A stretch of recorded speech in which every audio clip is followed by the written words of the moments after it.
the nature of this channel is centered around helping you to master relationship banking and maximize your borrowing capacity, because the philosophy of this channel is your borrowing capacity determines your financial future. The health metrics you need to have a healthy borrowing capacity are all the proven basic financial health markers. On top of that, borrowing money at the cheapest rates, getting access to the most funding at the lowest borrowing cost allows you to go out and participate in the economy by buying performing assets that will grow in equity and hopefully produce cash flow for you to replace your labor. It allows you to be financially free and replace your job. So that is the crux of this channel. It's the heartbeat of this channel and the content that is around this channel for the most part. This live stream is going to be a very straightforward, relatively quick live stream to start introducing this concept, breaking it down more as to why I promote this, why this is the basis of the channel, so you can have a better understanding and either double down on your financial tactics and strategies or pivot them if you're not functioning like this financially already. I want to go over how to get your bank to approve you around the clock at any time for whatever you're applying for, whether it's for real estate, business needs, or any other form of lending. You want to put yourself in a position where your bank hardly ever says no. And I want to give you the framework of that in this live stream relatively quickly, an overview. And then I want you to understand the subsequent content coming after this. Much of it, other than current events, much of it will be around how to put this into place for yourself personally. Once you get your bank to say yes to the majority, if not all of your borrowing needs, and they do so at the lowest possible rates, it is very, very, very, very, very difficult not to be financially successful in the system. You have to throw it away.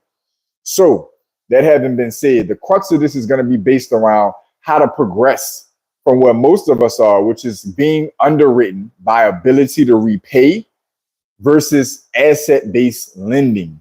There's a hierarchy to this. There's a graduation point. Ability to repay was created under the Dodd-Frank Act. This is all kind of the fallout from your economic crisis around the 2008 window with the housing market, because a lot of lending was just like handshake based damn near. It was very little underwriting. People were able to walk in that had entry-level jobs and qualify for mansions. And this led to serious economic issues down the line, because the big thing that makes this whole credit system work is people's ability to repay. Long as the money has a strong probability of being repaid and this system keeps going. As long as money can be created, put out there into the system, put into something productive, and the money's going to be paid back, the system keeps going. When you have a massive scenario where a lot of people can't pay their loans back and money's put out in the system and it can't be repaid back, that is when you have economic calamity. That's when you have economic catastrophes. So ability to repay is moderately new in our financial history. And it basically breaks down to your ability to repay as an individual.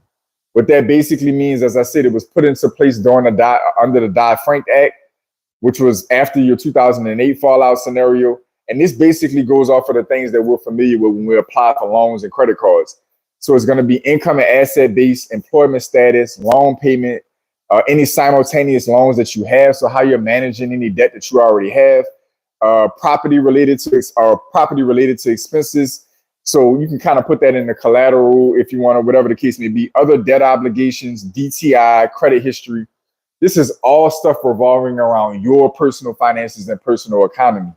And that's cool. That's actually going to be the foundation to scaling up your finances to the graduation point of asset-based lending. So there's nothing wrong with this. Stable income, good stable job history, good financial reputation through your credit report, and of course, managing the debts that you have responsibly, not being over leveraged, not having too much at one time, not seeking too much credit at one time. All of these different things will add up into the pot of you being underwritten on your ability to repay and take on new debt. Is there room for the new debt? Has this person proven to be responsible with similar debts in the past? Is their job, have they been stable in their career and their income? Because this is all based on your future income. The entire amount of money being lent out to you is basically taking the income you were going to make in the future and pulling it to the present and allowing you to participate in the economy. I hope that made sense. That basically is what's happening anytime money is lent out to you. They're leveraging on the ability to repay on your ability to continue to work and make the income that you show that you make now or more and use that, pulling that from the future. So, you get a mortgage for 30 years. They're basically pulling 30 years of your future income or some portion of it to the present and allowing you to purchase something today. So they need to see that you have a stable income, a stable job history, and that's what they're lending against. That is fine. It actually works out really well, because if you can get that system in place, if you're smart and you're doing what this channel is all about, you're taking that ability to repay whatever that qualifies you for, as far as loans, credit lines, credit cards, and you're putting it towards productive things like developing or growing a business that generates great income, and or buying performing assets. Ideally, real estate is the hottest one of the bunch that we're borrowing money for generally, or investing in other businesses. This is going to lead to you eventually acquiring enough assets, whether it be real estate, rental income, we'll call it to keep it simple, or business income, something, and developing a business that gets stable enough, solid enough, and sizable enough where it's not just dependent on you to produce. When you get to that point, now you have assets, you have something of collateral. That is when you graduate into what's called asset-based lending. And asset-based lending is going to be underwriting more on the assets that you have. It keeps you in the loop enough to basically say, okay, general credit check history, maybe, what I mean, like a general background check to make sure you are who you are. But for the most part, the bulk of the underwriting weight is being carried by the asset, your business, your rental property portfolio, things of this nature that are performing. The financial system and the banks love this. Why? Because as I mentioned about ability to repay, they're going off of your income as an individual. That is not as time tested. At the end of the day, even if you've been working for 20 or 30 years, you're trying to compare that to rental properties, stock portfolios, business, a solid, stable business. These are things that have been time tested and proven over time to do well. The performance of them is not dependent on the fragility of your labor, the demand of your labor. Okay. Basically, what this means is your income as a W-2 worker or a 1099 worker is fragile. At any point in time, your labor could be cut down or completely useless. The demand for it could go away at any point in time based on the economic circumstances, the business or the business that your income is tied to or your job is tied to, the industry your job's tied to is extremely fickle and fragile, believe it or not. People will always need somewhere to live. The stock market is highly likely to persist on. These are things that are a lot more stable and a lot larger in scope and well beyond the fragility of your ability to repay. So banks absolutely love the concept of lending against these types of assets. Your real estate rental portfolio, it could be businesses you're invested in or that you personal ownership in. The stock market, asset-based lending against a stock portfolio. These are things banks love to lend against. Maybe even life insurance policies in certain scenarios, certain life insurance policies. These are things the system loves to lend money against because it's so much more stable than you are. So much more stable. So what I'm teaching you in this live stream is setting the framework of going from mastering ability to repay, which is relationship banking, stable income, good credit history, managing existing debts, and using that to get yourself into your first couple rental properties, house hacking into your first few units, getting that business off the ground, getting it stable and getting it producing really well. That can start branching you off into getting money lent to you off of those assets, off of that collateral. When that happens, you can scale out into more business growth, more assets, more rental properties, and keep borrowing against that. Eventually, you're cropped almost all the way out of the picture. Your credit might get checked here and there. Your background checks get ran, but generally you have the relationships with banks and lenders, and you have the assets to lend almost exclusively off of those assets to allow you to infinitely go out and purchase more assets.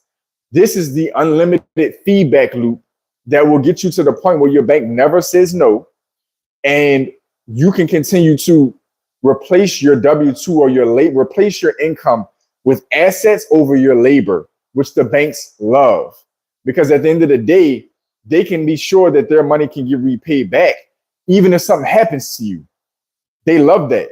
When they're doing ability to repay, if something happens to you and you go down for whatever reasons, that puts their money at risk, their ability to get repaid back at risk. So I wanted to put this out there to set the framework for what this channel is all about, and the future content that will be coming out on this channel, literally guiding you down this process, because that is literally the basis of this content, of this entire channel. And this is really the basis of our economic system, to be honest. That's why this channel exists and why I teach things the way I teach them, because this is the basis of how the capitalistic society, credit-based system that we're in works. When you understand this and master this and use this to your benefit, Wayne, what's up, man? I feel like I ain't seen you in a while. Good to see you, my guy. I appreciate you randomly tuning into this, because I definitely didn't put this out in advance. But this is the crux of what this is all about. This is what the majority of, more than 50% of the content on the channel has been about from the beginning. And it's going to be well more than 50% of the content that will be coming out in the future as I get better at introducing this concept and teaching it, breaking it down, using current events and different scenarios to give examples and to apply to this concept, this philosophy, this economic philosophy, this financial philosophy. So I want you to comment down below. Many of you will likely, hopefully, catch the replay of this. Comment down below and let me know what your thoughts are, your questions are. Let me know how you're personally functioning around this philosophy and strategy. Do you get it? Do you have opposition to it? I know a lot of people are just against the debt concept. They're against the credit concept, which is crazy. As I always say, video after video, it's literally like swimming upstream on the Hoover Dam. Like the entire world is running off of the credit system I just explained to you. So it's very important for you to have a good understanding on how this works for yourself personally, because when you master this, I assure you, you can win on exponentially high levels in this financial system, because you're taking the macro level of how the system works and applying it on a micro level for your personal finances. And that is going to allow you to swim with the current and gain momentum to where you get to the point where you have assets paying for your lifestyle. That is what the majority of decent financial content out here is about. I'm breaking it down in an extremely unique way because I have a unique financial background and profession that allows me to get this to make a lot more sense to you and a lot more fundamental actionable steps than a lot of other people can put out. So yeah, definitely back on the live streams, Wayne. Definitely getting back on them for sure, my guy, for sure. Shout out, what is this? Brandon Man 90. I see you. I appreciate you catching that video. That was another really big video I covered around emergency funds and using strategic tools and financial tools to cover your emergencies. Listen, I'm gonna kind of close this out by saying this. Saving money is prudent up to the extent that it helps you manage your finances and manage the debt load in the credit system that you're participating in. Beyond that, saving is unproductive. The entire financial system works that way. It's not just a personal philosophy when I say that. Literally, it is deflationary if too much saving is happening at one time. This is one of the reasons some countries are not growing financially the way they could be. Literally, entire countries. Too many of their people save money. They're too prudent. The entire system is based on credit. The entire system is based on credit. Literally over 85, 90% of the entire money in the financial system in the world is debt. There's not that much cash in the world. There's not that much real money in the world. And when you understand this on a personal financial level, America allows you to play that game at scale. That's one thing we do get right in the capitalistic society. I know America has a rough history, rough past, and things aren't so great in certain capacities right now. But one thing this country has done well with is the way the financial system is structured. It allows you to participate in the credit system to take money and borrow it into existence and put it into real productive assets and actually live your lifestyle off of it. So I'm teaching you how to take that financial system and apply it to your personal finances and do that at scale and do it quickly and effectively. I'm doing it on a level that most channels can't teach it. So Brandon Man 90, what that emergency fund video really talked about was saving beyond a certain point is unproductive and you're shooting yourself in the foot. I'm glad you understood that concept and were able to grasp value from it. I appreciate you randomly tuning into this morning, because I promise you there's tremendous value in those videos. They don't get a lot of views all the time. They don't get pushed out a lot. But I'm telling you right now, when I'm teaching you, the richest people in the world will teach you the same thing. You're getting it from a person who's growing and developing this right before your eyes. But I have a great, keen understanding of this because I've been in the banking system the bulk of my career, and I've really paid attention to it. I'm not just there punching the clock. I literally dive into this, and I've gotten to the point where I put this out on this channel and trying to teach other people who are willing to learn, like yourself, Wayne, like yourself, Brandon. This is priceless information, and I'm breaking it down in an extremely digestible way. So y'all comment down below. Let me know what questions you have. Let me know where you are in your financial journey. I love putting out free content. If you want to work with me one-on-one, there's links in the descriptions of pretty much all of my videos on how to connect with me and do that as well. You can also leave a comment if you want to learn on how to connect one-on-one. I will go as far as doing free video responses. I've done that on this channel for a long time. I will continue to do that as a thank you for your viewership, as a thank you for getting value out of this channel. I'll respond to a question or two in a video response to give you a leg up or a boost in your questions on your financial journey. So comment down below with any questions you have. Comment down below on any additional thoughts. Let me know if you get it. Let me know where you are in your financial journey and how I might be able to assist you. Other than that, I want you to stay focused, stay in motion, and I'll see y'all soon.